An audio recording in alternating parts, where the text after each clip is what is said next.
Okay, hopefully that will work. Oh, the madness of it all. So where's the application? Are you kidding me? Are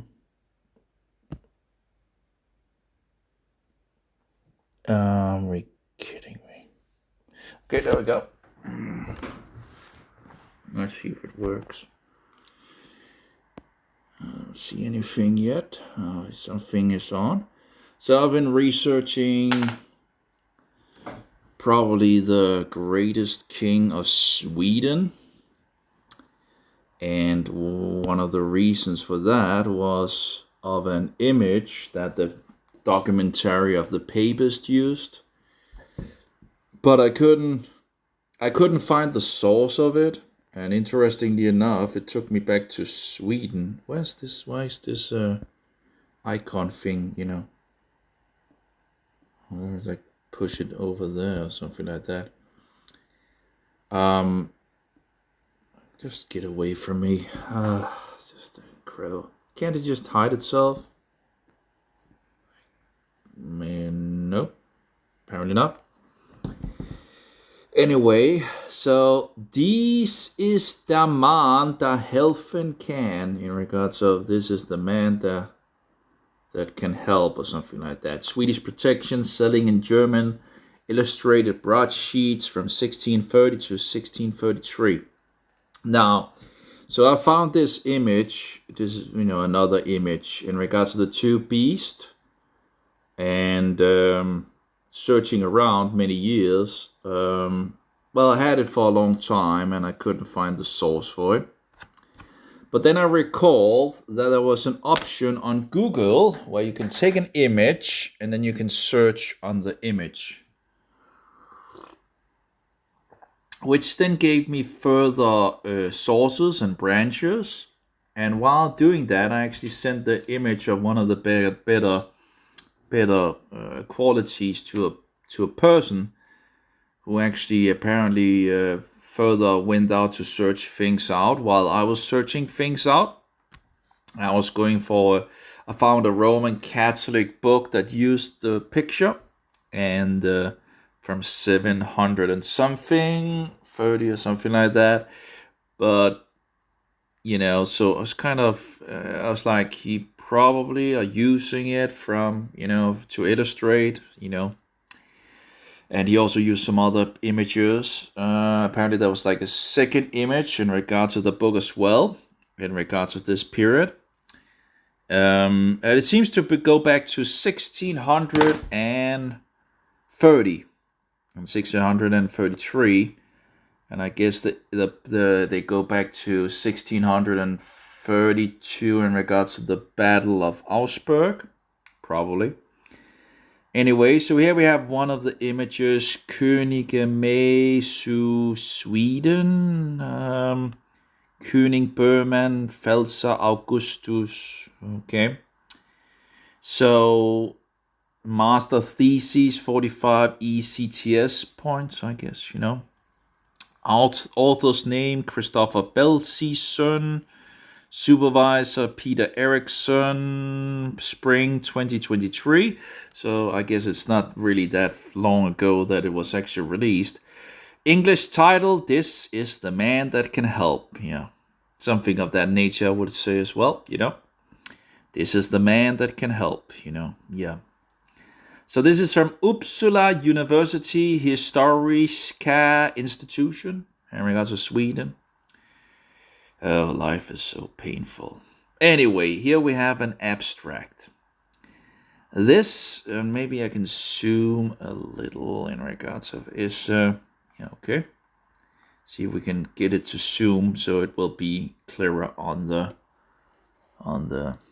I guess no one sees things anyway these days. People have lots of other things to do than the truth. Okay, so abstract. This study examines German illustrated broadsheets that were manufactured and published in the so-called Holy Roman Empire between 1630 to 1633. They were part of a pro-Swedish media campaign launched soon after the arrival of the Swedish King Gustav II Adolf and the Swedish army in the Holy Roman Empire in June 1630, with the intention to legitimate the Swedish king's presence in the Holy Roman Empire, so-called holy. Inspired by Jan Cleet's notions about the early fiscal military states as protection-selling enterprises, this study uses pro-Swedish illustrated broadsheets as a source material in order to examine how they were used to encourage German Protestants to buy Swedish protection. By looking for the protection-selling arguments, this study wants to find out how Swedish protection was portrayed in the illustrated broadsheets. This study also makes a distinction between confessional and non-confessional protection selling arguments, making it possible to distinguish which aspects of the protection selling arguments that had a more religious character and vice versa, and the other way around. I guess they used Latin in regards of. Anyway, after the analysis of the source material, the protection selling arguments are organized into various categories of representation, which enables the study to establish how Sweden and Gustav II Adolf were portrayed and what they were claimed to represent in terms of protection. It's like Gustavus Adolphus II, not like Gustav II or Adolf, whatever. Anyway, the study concludes and what they were claimed to represent in terms of protection. Okay, the study concludes that the illustrated broadsheets portrayed Sweden and Gustav II Adolf as competent seller of protection who had the ability to protect its allies and co-religionists against aggression, religious oppression, plundering, murdering, destruction, the devil and his collaborators, and consequences of the Edict of Restitution. As to say, like the Roman papists, in regards of the devil's collaborators, But anyway, Gustav II Adolf represents the Swedish state, and the illustrated broadsheets highlights its courage, competence as a political and military leader, and his Protestant devotion. The enemies are portrayed as dissidents, aggressors, while represented religious oppression, plundering, murdering, destruction, heresy, devil worshipping, and witchcraft. They were said to possess. Oh no! Give me a break. There's like this application which has this nonsense of when you push like on the sides. I don't know if you can turn that off. It's just total nonsense. Because now I went,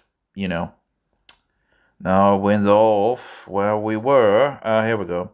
They were said to possess the negative qualities of hypocrisy. Let's take it a little back. The enemies are portrayed as dissidents, aggressors who represent religious oppression, plundering, murdering, destruction, heresy, devil worshipping, and witchcraft. They were said to possess the negative qualities of hypocrisy and mortal sin, as well as incapable military leadership.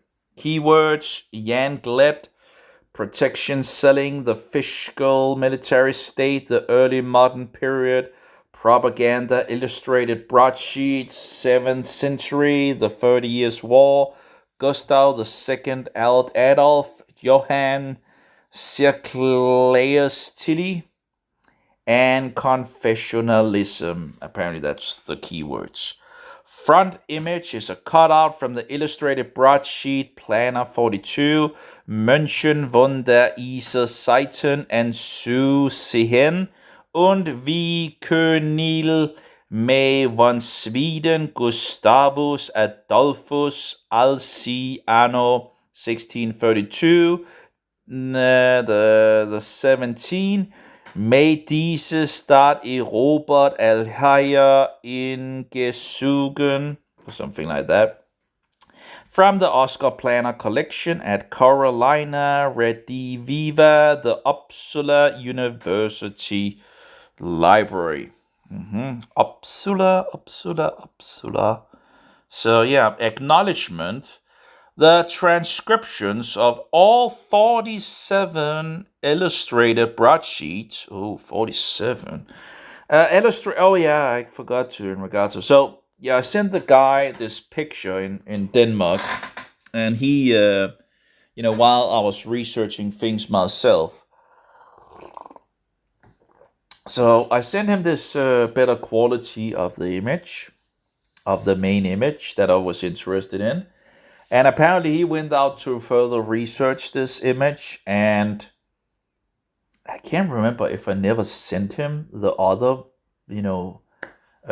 image in a worse quality, but I don't know. But whatever the case, because I did search around to find people if they knew anything in regards of it. So, but anyway, so while I was doing my own research in regards to the different branches of things that I've found in regards to further information, and the books from this Roman Catholic that was educated by the Jesuits, and he might actually been a Jesuit himself, I can't remember, but he was a priester, a Roman Catholic priester, and apparently he's said to be one of the very, very greatest, or very, most, what do you call it, fiercest attackers of Martin Luther in words, apparently, over these four books or so, like these huge volumes of 4 books. Apparently he's attacking Martin Luther and other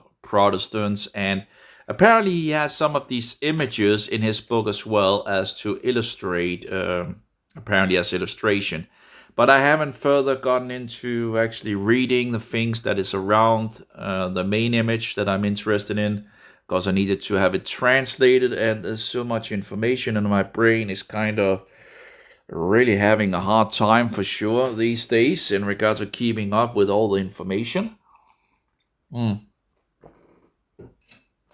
no, I just poured coffee out of myself on my pants and all that. Oh, terrible. At least it wasn't that hot, but it's still coloring. Anyway, whatever the... So, anyway, so I found some more information in regards to things, and then I made an update to this Danish guy. And apparently this Danish guy then had also further researched into it, and he sent me some material, including this was one of the things that actually was in regards to the information.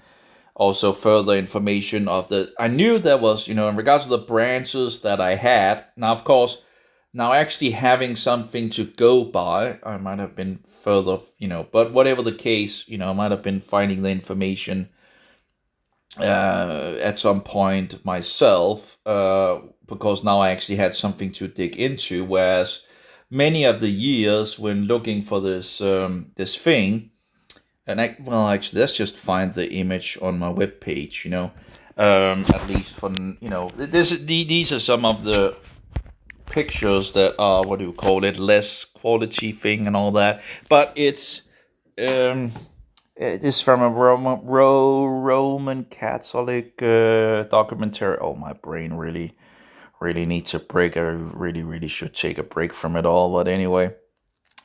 So here we go. 2 pieces from the documentary. This is my website in regards to pictures and images, and here we go. So this is the documentary this is a Roman Catholic documentary that I ended up buying to just get this is Ignatius Loyola. Of course, he is the first general of the Jesuits, who was, given the power to stop the protest, get the lost back and the rest of the world, which they have been doing for the last many years. last nearly, well, 500 years. Anyway, so this is the first beast of the book of Revelation. Actually, it was interesting. I actually found a source that tried to make this into like this some kind of pagan bullshit, which of course is ridiculous. That was one of the images that was interesting that seemed to actually come from Sweden with some Swedish text and all that I kind of could read. So there's some other, some more information, and I guess I could go to Sweden now that I know that it actually goes back to Sweden, very surprisingly. But that's nice to see that it actually, and also to see the wisdom of.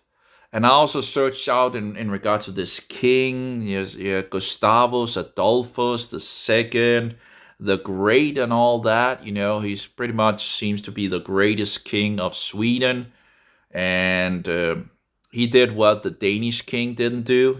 Christian the Fourth, and Christian the Fourth ended up apparently making a, what do you call it, a settlement, I guess it's called, whereas the Swedish king actually, at least did, he did what the Danish king didn't. Anyway, so this is the first beast of the book of Revelation. You can see like Augsburg in the background. And the thing is, you have to remember, first I got the image in a lower quality, and it was really hard to actually see what it was. I could see there was something in regards to Augsburg, although I didn't know if it was actually Augsburg and all that at that time. Again, many years ago. I wonder how many years it actually goes back. But anyway, this is the first beast. This is the second beast. And the second beast is portrayed as the Jesuits.